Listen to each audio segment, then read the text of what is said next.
Merson not convinced by Spurs and says top 4 still on for Arsenal. Arsenal remain strong contenders to finish in the Premier League top 4 because Tottenham have still got a Tottenham in them, says Paul Merson.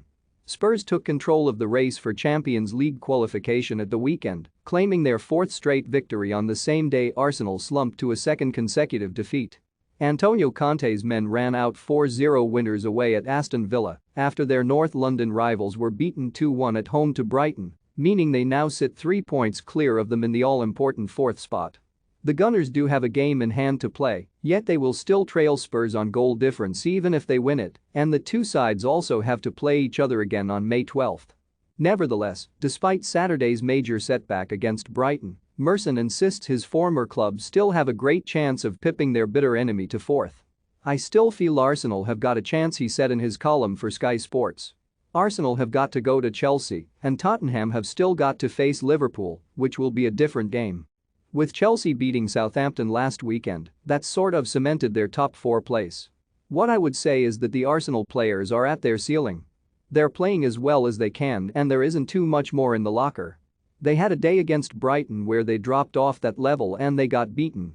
If you take a couple of players out who are very influential in that team, and things aren't great.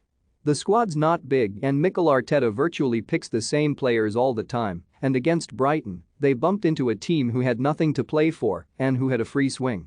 I felt it would be a dodgy game.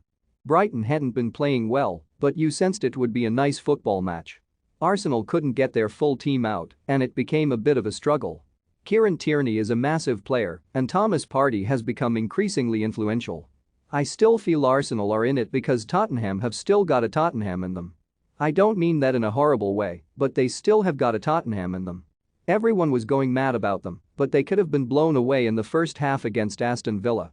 Villa should have been out of sight and they only have to have one of those days in the next 7 weeks. The 4-0 win over Villa covered over the cracks. They did some great stuff, don't get me wrong, but in the first half Hugo Lloris had to make save after save.